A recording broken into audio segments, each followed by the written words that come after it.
ஷேய் விஷ்ணு பிரமா. இப்போ ஒரு 40 வருஷம், ஒரு 45 வருஷம், 35 வருஷம், 50 வருஷத்துக்கு முன்னாடி ஒவ்வொரு சிட்டி கிராமத்தில் விவசாயம் பண்ணிக்கிட்டு இருந்தான். நல்லா ஒரு குடும்பமாக வாழ்ந்து போனான். பூரா அவனும் படிக்க வச்சு அவன் பிள்ளைய பூரா பார்த்தா தமிழ்நாடு முழுவதும் பிள்ளைய பூரா மார்க்கத்தில் போகுது. வசதியாக இருக்கான். நல்லா எல்லாம் ஒரு கெத்தாக கௌரவமாக போன குடும்பம் பூரா இப்போ எப்படி போகுது?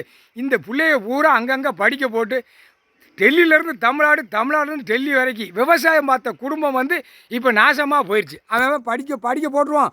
படித்து அங்கே போய் அள்ளட்டும். அள்ளி வரையும் நம்ம நிறைய உழைப்பு இல்லாமல் இப்படி மேவட்டமாக விட்டுட்டான். புரியுதா? இதில் லவ் காதல் பூரா பூமி அழிக்கான். இந்த கண்டார் வலிமை டெல்லியிலேருந்து தமிழ்நாடு வரைக்கும் முதலமைச்சர் பூரா வெளிநாட்டில் போய் கையெழுத்தை போட்டு இந்த 2ஆம் நம்பர் மில்லு தொழிற்சாலை கம்பெனிகளை போடுறதுக்கு ஆட்டிகிட்டு போகிறான். கையெழுத்து போட அங்கே போய் வெளிநாட்டில் போய் காலை ரெண்டையும் ஒவ்வொரு நாட்டுக்காரன் நீ பிழை நான் உரியதவங்க.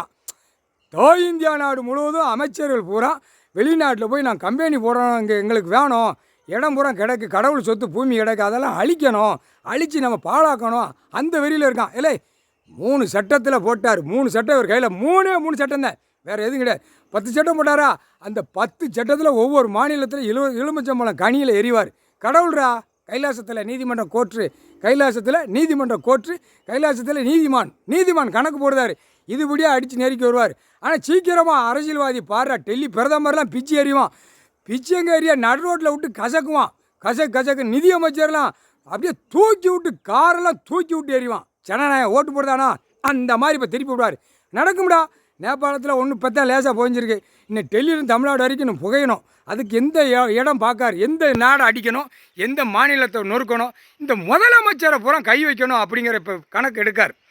இவனுங்களை நடு ரோட்டில் விட்டு பிச்சு எடுக்கணும் அப்படின்னு கணக்கெடுத்து பார்த்து கொண்டே இருக்கார். அடுத்தாப்புல எம்எல்ஏ கிடக்கானா, மாவட்ட வாரி இருக்கானா, இவனையும் பிரித்து அப்படியே வயிறெல்லாம் அப்படியே குடலை ஆத்திரத்தில் அவன் பிச்சு எரியணும். அந்த நாய் குதறல் போட்டாரா?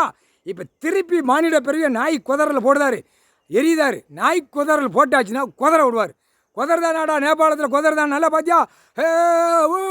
குதறதானா அந்த மாதிரி இப்போ குதற விடுவார். சிட்டி கிராமத்தில் முக்கால்